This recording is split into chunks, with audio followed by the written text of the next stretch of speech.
And now, a thought from Geico Motorcycle. It took 15 minutes to take a spirit animal quiz online. Please be the cheetah. Please be the cheetah. And learn your animal isn't the cheetah, but the far less appealing blobfish. Oh, come on. To add insult to injury, you could have used those 15 blobfish minutes to switch your motorcycle insurance to Geico. Geico. 15 minutes could save you 15% or more on motorcycle insurance. Let's consider the secret life of the innermost nesting doll. Living most of her life in the dark, inside the other nesting dolls, she has plenty of time to think, if she could. Sadly, she has no brain. However, when an innermost nesting doll hears that Geico not only saves people money, but also has been providing great service for over 75 years, she thinks it's obvious you should switch. Because yes, switching to Geico is a no-brainer. Pity the innermost nesting doll and her lot in life. Did you grow up with the NES, PlayStation, Star Wars, cartoons, and 80s TV? Do you like to think who would win in a fight between Batman and the Master Chief? Comics, games, movies, music, and TV, they're gonna tell you everything you need. Superheroes or not, they got your back. They're gonna save the world of geeks.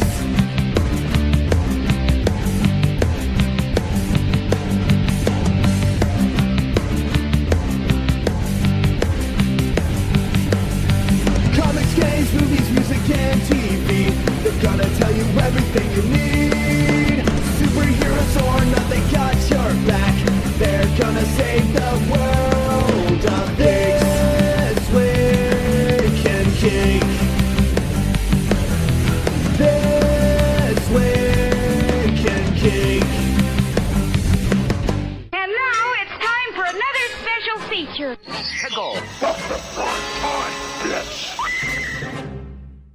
Okay, so Nintendo's presentation Direct is completely over now, and unless Sony pulls something out of their asses at the last second, this is going to be the last of the press conference coverage that we do. So I got up bright and early 10 minutes before the show was about to begin because I was so tired from the night before, and settled in, loaded up Twitch to watch it because sometimes the YouTube feed gets kind of fucky, for lack of a better term, and started, and they started out pretty strong by introducing the protagonist from Dragon Quest XI, as well as, it seems, all of Dragon Quest games. All of them are together, either as an assist or as maybe what are those called? What are they? Clone characters, whatever they're called. I can't remember because I don't actually own the game, but it looks like you get to play as pretty much all of the characters from previous games, which is pretty cool. Then they also, after that, I'm not going to go in direct order, but they announced a lot of titles, and I think they hit pretty much everything. I would give the show an A- or so. They showed a little more Pokemon Sword and Shield, but not by much, just a little bit of a tease, because they already had the big reveal at the Pokemon Direct for that. So they also did a Luigi's Mansion 3 show, where they showed off the game. It looks fantastic. I've not played the previous two titles, but this might actually get me into watching it. It's about a hotel this time that's haunted. So there's a lot of gameplay aspects that look great. It seems to run very smooth. They've got this like very super high res look to all their games, even though they're running at 720p. So that's one to watch. It's Luigi's Mansion. You know what you're getting. They showed a lot more of Link's Awakening remastered, which looks fantastic. Enough said there. They showed a lot of gameplay for Animal Crossing New Horizons, which it's not something I've ever played before, but it might be right up my alley because it was so chill. I almost fell asleep, not out of boredom, but just out of being super relaxed watching it being played. It might be my go-to watch before bed Twitch streams. So they showed off more Ultimate Alliance 3, and they showed that there's DLC content coming from Fantastic Four, X-Men, and Marvel Knights. They showed off finally a lot more gameplay of Fire Emblem The Three Houses, which comes out July 26th. That's a buy for me, like flat out buying it. There was more gameplay of Astral Chain, which comes out August 30th. There was Daemon X Machina, more footage of that, which comes out September 13th. It's going to be a very busy August, September, as well as a very busy March of next year. Then there was Cadence of Hyrule, Crypt of the Necrodancer, which is a hybrid crossover game, which is interesting because they've never let like small indie Western developers do this before. So that comes out in just a couple days on June 13th. They showed off more of Dragon Quest XI-S, Echoes of an Elusive Age, Definitive Edition, which I played and reviewed and absolutely loved for the PS4. This version is going to have fast-forward options. It's going to have similar stuff to what you get when you get like the Trails games when they remaster them. So it'll have fast-forward mode. It'll have a new 16-bit visual mode. The modes that were available on the 3DS in Japan were a 3DS graphic mode, which is similar to like N64 style graphics. And then you could switch between an 8-bit version. Well, they made a brand new 16-bit version for this. There's also going to be speed up battle sequences, speed up voices, English and Japanese tracks, the full orchestral score, which we did not get on the PS4 version. And there's also going to be additional monsters, new battle music, new side quests that let you travel back into previous worlds of Dragon Quest. So, like, you'll end up in the first game where it'll be the map of this and that. So there's a lot of extra shit coming to it that wasn't available on the PS4. So it's kind of like, oh man, now I got to buy it again, but I kind of want to buy it. There was Dragon Quest Builders 2 shown off, which not into that, but if that's your thing, cool. There was more amiibos for Smash Bros. Ultimate. There's one of the big surprises is CD Projekt Red actually got The Witcher 3 Wild Hunt Complete Edition to actually work on the Switch. It looks like it's running at 720p with like medium settings, and sometimes maybe it scales, probably locked to 30 frames per second. But it's actually working, and it comes with everything. That's pretty cool. They said it's going to come out later this year, but they don't actually have like a release date for it. But I never thought that was going to happen. So maybe there's hope for Cyberpunk to eventually come out. There was Mario and Sonic at the Olympic Games, which is being published by Sega. It's an exclusive title to the Switch.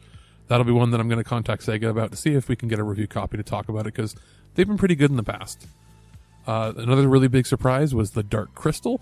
That's the Netflix reimagining or retelling of the movie, or I guess continuation, I'm not exactly sure.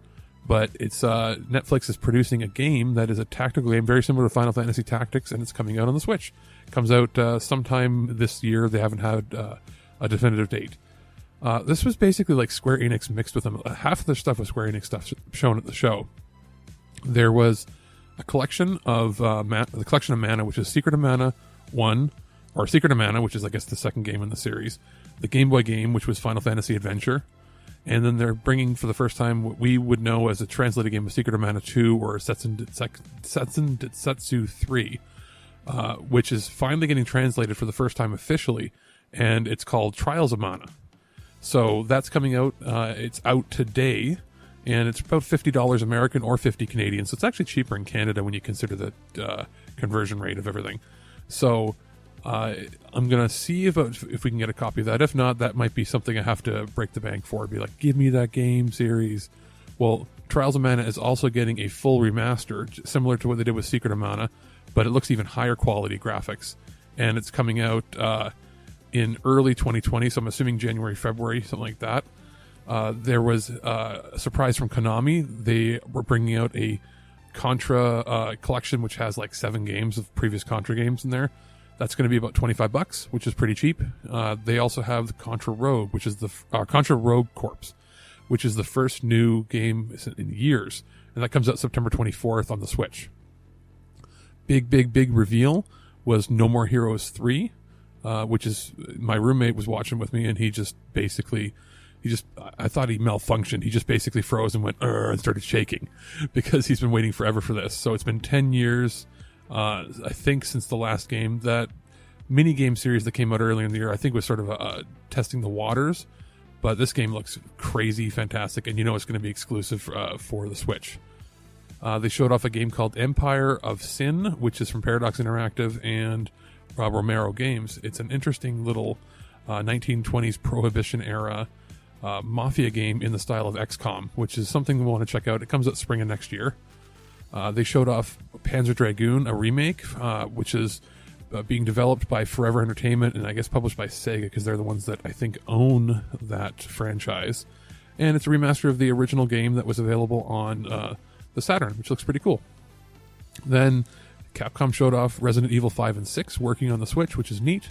And then there were some other small titles that they popped up on the screen a bunch with Dead by Daylight, which is coming out in September. Stranger Things 3, Spyro Reignited, September. Just Dance 2020, which, by the way, Just Dance 2020 is also being released physically and digitally on the Switch. Or, Switch. Switch is this was what's coming out on. Correction, the Wii. Let's say you just bought a house. Bad news is, you're one step closer to becoming your parents. You'll proudly mow the lawn. Ask if anybody noticed you mowed the lawn. Tell people to stay off the lawn. Compare it to your neighbor's lawn. And complain about having to mow the lawn again. Good news is, it's easy to bundle home and auto through Progressive and save on your car insurance, which, of course, will go right into the lawn. Progressive Casualty Insurance Company, affiliates, and other insurers. Discount not available in all states or situations. Johnny got a toy golf set when he was 3, and from that day on, he was hooked. All he wanted to do was golf, golf, golf. He'd be on the links before school, after school. All he ever wanted was to go pro. And then, one day, when he was holding his grandson and thinking about his 12 handicap, Johnny realized it just might not happen for him. But you know what did happen for him? He switched to Geico and saved a bunch of money on car insurance. So that was good, and so was hanging out with his grandson. I got tongue-tied because I couldn't believe it. The Wii, not the Wii U. They finally dropped 360 support. There is a full release on the Wii, and it's $40. It's ridiculous. I'm almost tempted to buy it because I'd be like, and just never open it and be like, look at this system came out 13 years ago, and it's still having games released for it well after it's been dead. So that's going to be very interesting.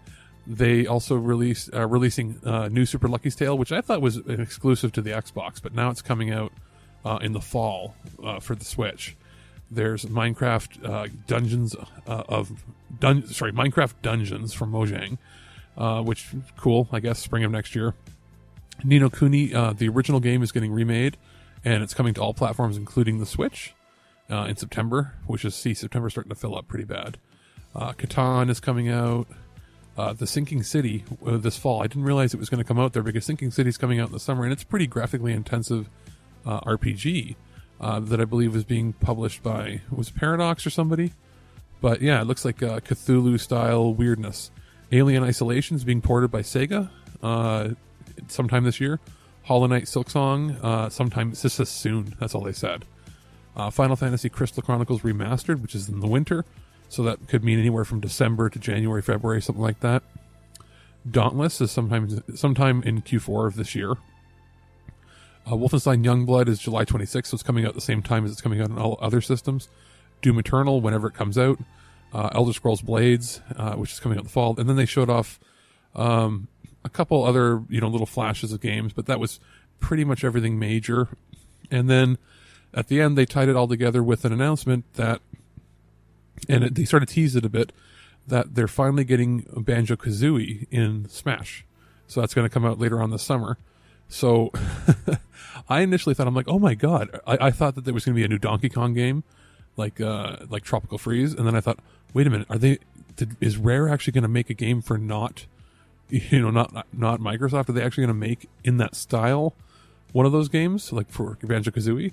No, and then they teased by showing it being like the Duck Hunt, dog and the duck, and then I was like, no, and then they showed them finally coming in, and it's glorious. It's something people have wanted for such a long time. So they're really getting everybody. They're even getting Microsoft to play along, which is pretty sweet. So overall, it was one of their best shows. I would say it's not the best. It's probably tied with the Direct where they announced the Switch. But the best, it's either the best or the second best Nintendo Direct they've probably ever done. Very heavy on the RPG and strategy element and ports of games that people didn't think were possible to port. So it's pretty cool. There was some things missing. There was no Metroid Prime 4. There was no word on that. Was it the village or town game from the same people that make Pokemon that was supposed to come out? There's nothing on those. There was no information on like a new Star Fox or a Kid Icarus or any of those titles. There was surprisingly nothing with Ubisoft. Like I was hoping that they were saving because their show ended so abruptly. There was no collaboration there. It seemed a little odd. Also, no Miyamoto at all in the presentation, which is different. They did show the new Bowser guy. I think they probably tried to focus on him. And then the very, very, very end of the entire presentation, they teased that Breath of the Wild is getting a direct sequel, which is something I don't think they've done in the past. Like Zelda 2 is the closest thing, but we're talking direct sequel. So it's going to be very, very crazy and interesting between everything coming out for their products as far as first party, and then all the stuff that's coming out that's going to be cross-platform on there too. It's going to be very hard to decide what I want to buy games for, like if it's going to be Stadia, if it's going to be, you know, proprietary console systems. I'm actually going to, in the next couple days, produce a spreadsheet of all the games that I'm interested in with all the dates they're coming out and all the prices, and then I have to decide which ones can I actually afford and which ones am I going to get as review copies, because you can't guarantee ever. It's just sort of like, hey, they either connect with you and you get one, or you can request one and maybe you get it, if not. But the reality is there's so much coming out. I think there's more good games announced for, you know, end of summer / beginning of next year, like those two pockets of periods from end of August to September, and February and March into April of next year. That, like, I don't know what to do. There's like 6 or 7 each month of like AAA titles, which is crazy. So we're going to have to be very choosy about what we play. But I'm not really complaining, because I'm just glad we're having so many good games coming out. So that's going to do it for my Nintendo recap. This has sort of been everything that I think is going to get announced has been announced. But we're going to see over the next day or so if anything else gets announced, or if there's more footage or things out of different games.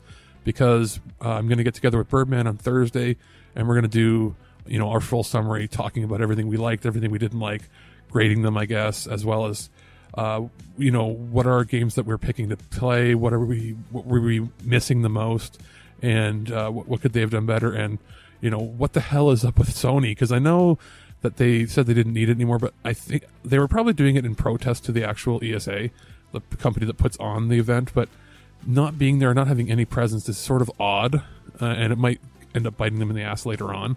I'm hoping that in the next few days they announce something. They're going to need to do something either now or at the very latest next month. Maybe they'll wait till all the PR dies down for this event and then drop bombs on everybody with their own event. So who knows? We'll see. But I'll be back again in a couple days, so I'm going to get this edited and posted for everybody, so I'll talk to you guys later. Okay, son, now you're starting to scare the viewers. Just act normal. I'd ask you to do the same, but I'm afraid that ship has sailed. Why are there so many ostriches? But you have a game that is dipped in a ropey, thick window cocking. So guys, we'll be right back right here on This Week in Geek, only on thisweekingeek.net and many other sites where I syndicate this crap, because I'm a media slut. I like turtles. Loose like your mom. That's right. No fisting, you say. Anything else you object to? Me likey tater tots. You've been listening to This Week in Geek. Check out our website at thisweekingeek.net for more geek content, and subscribe to our podcast through iTunes or any podcatcher. If you'd like to comment on this episode, head to this episode post on thisweekingeek.net and comment through Facebook Connect. Or you can call our voicemail line at 817-717-7202. Follow and message us on Twitter at thisweekingeek. And check out our Instagram at twig_official_podcast. And if you're the good old-fashioned email type, send us an email at feedback@thisweekingeek.net. We'll see you next time. And remember, lower your shields and surrender your listenership. Genji 2 is an action game which is based on Japanese history. The stages of the game will also be based on famous battles which actually took place in ancient Japan. So here's this giant enemy crab. Octodad Deadliest Catch will stagger awkwardly onto PlayStation 4. Now, although historically accurate, this game does not contain giant enemy crabs. And now, a thought from Geico Motorcycle. It took 15 minutes to take a spirit animal quiz online. Please be the cheetah. Please be the cheetah. And learn your animal isn't the cheetah, but the far less appealing blobfish. Oh, come on. To add insult to injury, you could have used those 15 blobfish minutes to switch your motorcycle insurance to Geico. Geico. 15 minutes could save you 15% or more on motorcycle insurance. Let's consider the secret life of the innermost nesting doll. Living most of her life in the dark, inside the other nesting dolls, she has plenty of time to think, if she could. Sadly, she has no brain. However, when an innermost nesting doll hears that Geico not only saves people money, but also has been providing great service for over 75 years, she thinks it's obvious you should switch. Because yes, switching to Geico is a no-brainer. Pity the innermost nesting doll and her lot in life.